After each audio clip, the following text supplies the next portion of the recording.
आदरणीय दिदीबहिनी तथा दाजुभाइहरू, निर्धारित समयभन्दा 1.5 वर्ष अगावै ताजा जनादेशका निम्ति जनता समक्ष जानुपर्ने अवस्था सिर्जना होला भन्ने अनुमान हामी कसैलाई पनि थिएन। 2074 साल मङ्सिरमा सम्पन्न आम निर्वाचनको जनादेश राजनीतिक स्थायित्वको पक्षमा थियो, तर जनादेश र जनभावना विपरीत राष्ट्रिय राजनीतिलाई अन्त्यहीन एवं अर्थहीन विवादमा अल्झाएर गतिरोध सिर्जना गरिएपछि, संसदलाई अर्थहीन तुल्याइएपछि र जननिर्वाचित सरकारलाई असहयोग, विरोध र घेराबन्दीमा पुर्याइएपछि मेरा सामु सार्वभौम जनता समक्ष जानुको विकल्प रहेन। त्यसैले जनता समक्ष प्रस्तुत हुने निष्कर्ष अनुरूप हिजो 2077 साल पुष 5 गते प्रतिनिधि सभाको विघटन गरेर आगामी 78 साल वैशाखमा नयाँ निर्वाचन गर्ने निर्णय गरिएको बेहोरा म निवेदन गर्न चाहन्छु। सतहमा हेर्दा हिजो विकसित घटनाक्रम अप्रत्याशित र आकस्मिक जस्तो देखिए तापनि यो परिस्थिति लामो समयदेखि राष्ट्रिय राजनीति र मूलतः सत्तारूढ नेपाल कम्युनिस्ट पार्टीका केही नेताहरूका असङ्गत, विकृत र जनअपेक्षा विपरीतका गतिविधिहरूद्वारा सिर्जना भएको हो। 2074 साल असोज 17 गते तत्कालीन नेकपा एमाले र नेकपा माओवादी केन्द्रबीच वाम गठबन्धन बनाएर निर्वाचन लड्ने र निर्वाचन लगत्तै पार्टी एकता गर्ने उद्घोष गरिएको थियो।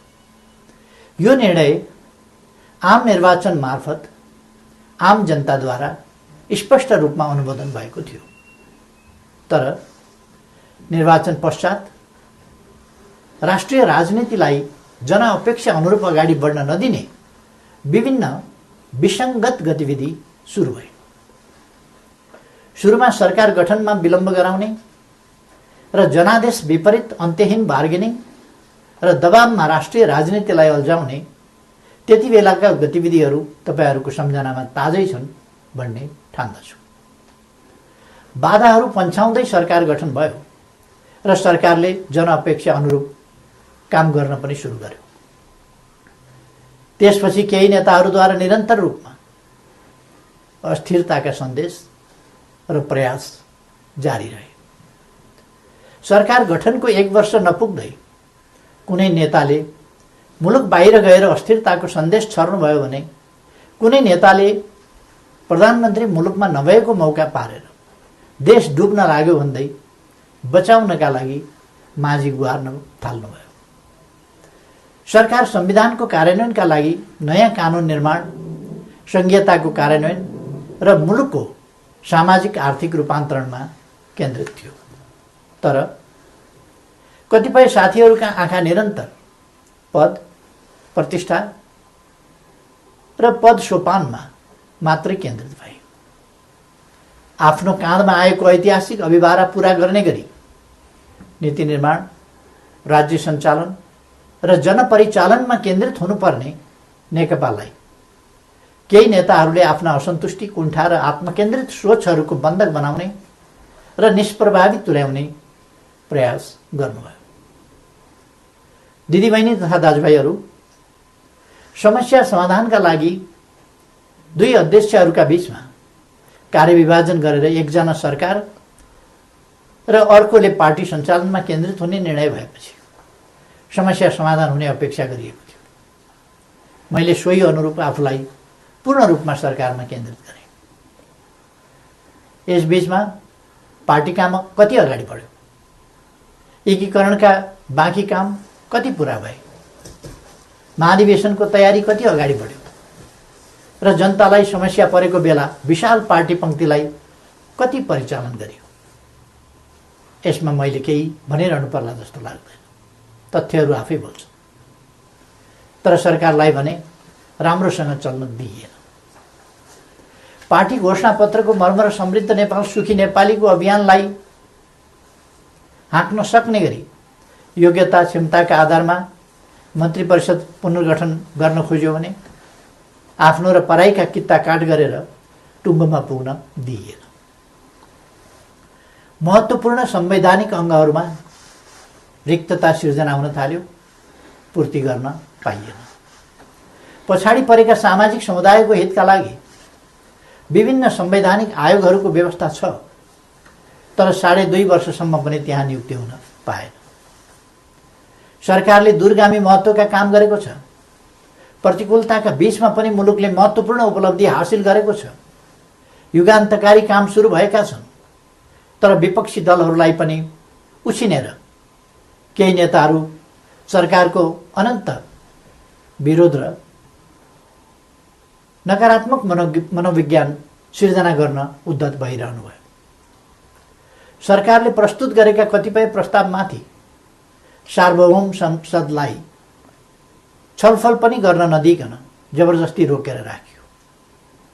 विगत केही महिना यता सरकार कस्तो कठिनाइ बीच काम गर्न बाध्य भयो र कस्तो घेराबन्दीको शिकार भयो भन्ने बारेमा यहाँहरू अनभिज्ञ हुनुहुन्न भन्ने म ठान्दछु। मैले राज्य प्रणालीमा पनि र पार्टी संरचनामा पनि नेतृत्व हस्तान्तरणको एउटा वैधानिक प्रणाली बसाल्ने प्रयास गरेँ। प्रधानमन्त्री चयन ताजा जनादेशका आधारमा बन्ने संसदले गरोस् र पार्टी नेतृत्वको चयन महाधिवेशनबाट होस् भन्ने विधि स्थापित गर्न खोजे। सङ्घीय लोकतान्त्रिक गणतन्त्रका निम्ति अगुवाई गरेको पहिलो पुस्ताले संरक्षक र उत्प्रेरकको सम्मानजनक भूमिकामा रहोस् र मुलुकको नेतृत्व सामाजिक आर्थिक रूपान्तरण र समृद्धिको मिसन पूरा गर्न सक्षम र सक्रिय नयाँ पुस्तामा हस्तान्तरण होस् भन्ने मार्गचित्र प्रस्तुत गरे। यसै मान्यताका आधारमा 5 वर्षको सरकारको नेतृत्वपछि सुयोग्य नेतृत्वलाई जिम्मेवारी हस्तान्तरण गर्ने र महाधिवेशनद्वारा पार्टीको कार्यकारी जिम्मेवारीबाट अवकाश लिने घोषणा समेत गरे। मुलुकको जटिल अवस्थामा नियमित महाधिवेशन हुन नसक्ने हो भने पनि विशेष महाधिवेशन गरेर अध्यक्ष पद हस्तान्तरण गर्न इच्छा गरे र योजना पनि प्रस्तुत गरे। तर महाधिवेशनका लागि साथीहरूले 4 महिना पनि कुर्न सक्नु भएन। उल्टै मेरो राजनीतिक चरित्र हत्या गर्ने गरी अत्यन्त लाञ्छित र अपमानित गर्दै आरोप पत्र पेश गर्नुभयो।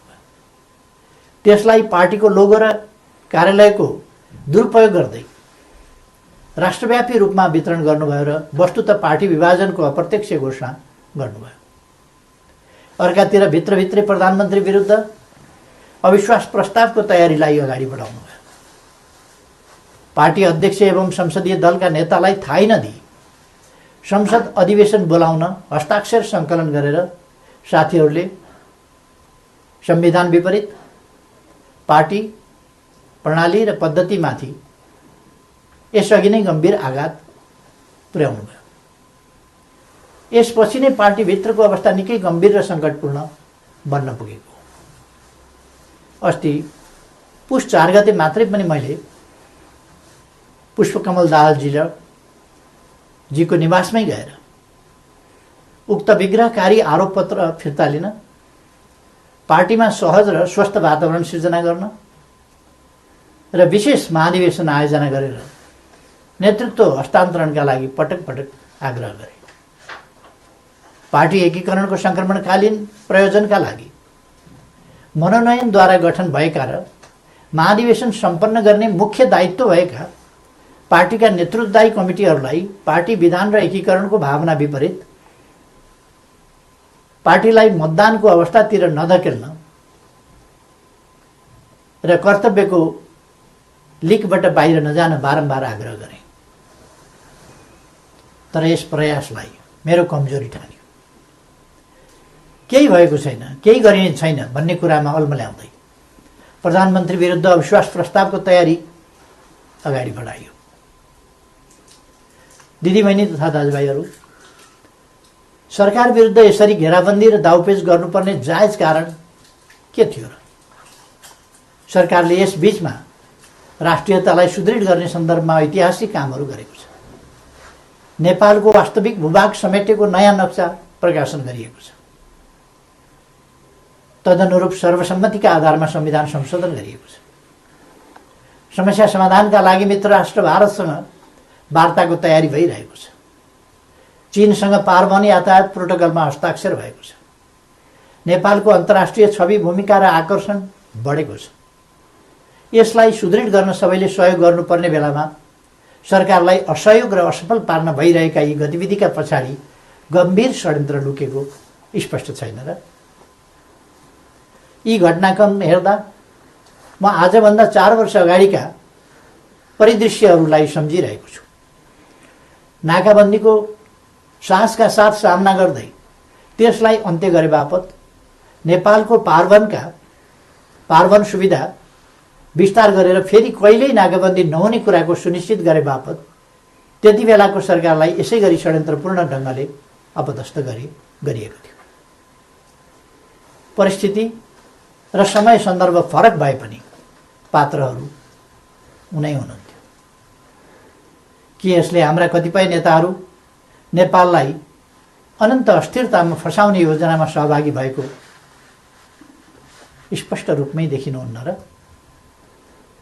थुप्रै प्रतिकूलताका बावजुद नेपालले गएको 3 वर्षमा उल्लेख्य उपलब्धि हासिल गरेको कुरामाथि पनि उल्लेख भइसकेको छ। प्राय सबैजसो विकास सूचकाङ्कहरूमा नेपालले प्रगति गरेको छ। कतिपय क्षेत्रमा फड्को नै मारेको छ। शान्ति सुरक्षाको स्थितिलाई सुदृढ तुल्याइएको छ। पृथकतावादी गतिविधिलाई समाधान गरिएको छ। मुलुकले विकास, सुशासन, समृद्धि र स्थायित्वतिर सकारात्मक कदम चालिरहेको यस स्थितिबाट पार्टी खुसी हुनुपर्ने होइन र? सबै मिलेर यसलाई थप गति दिनुपर्ने होइन र? तर कतिपय नेताहरूबाट यसको उल्टो काम भइरहेको छ। सरकारलाई 5 वर्ष काम गर्न दिने र उसका कामको परीक्षण जनताबाट निर्वाचनका क्रममा हुने लोकतान्त्रिक बाटो छोडेर सधैँभरि सत्ता, सधैँभरि सरकार, सधैँभरि पदीय भागभण्डाको चक्रव्यूहमा राजनीतिलाई बन्दी बनाउने काम भयो। लोकतन्त्रमा सत्तापक्षले जनताको आदेशअनुसार काम गर्छ, प्रतिपक्षले नियन्त्रण र सन्तुलनको भूमिका खेल्छ। तर हामी कहाँ सत्तापक्षका कतिपय साथीहरू नै प्रतिपक्षभन्दा बढी आक्रामक, असहयोगी र षड्यन्त्रपूर्ण गतिविधिमा संलग्न हुने विडम्बनापूर्ण अवस्था सिर्जना भयो। आजको स्थिति विकसित हुनुमा कतिपय नेताहरूको गतिविधिको मुख्य जिम्मेवारी रहेको तथ्यलाई हेका राख्नुपर्दछ।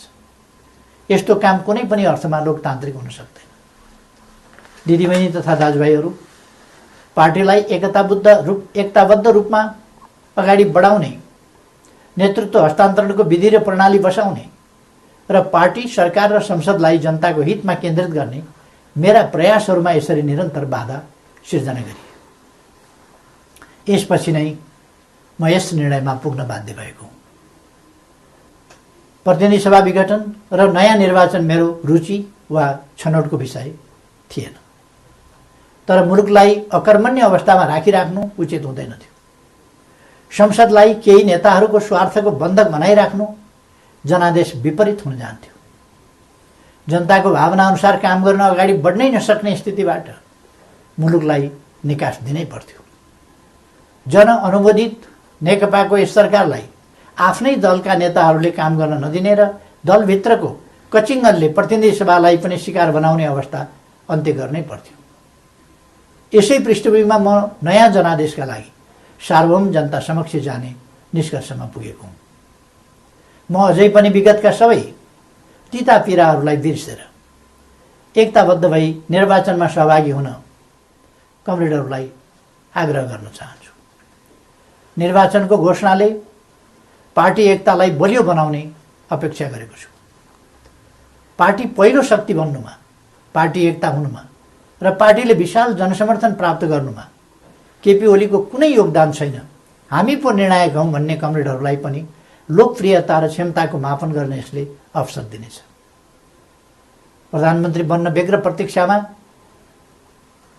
वा प्रयासमा रहनुभएका नेताहरूलाई पनि ताजा जनादेशले विकल्प दिनेछ। प्रतिपक्ष दललाई पनि आफ्ना एजेन्डा जनताबीच लैजान अवसर प्रदान गर्नेछ।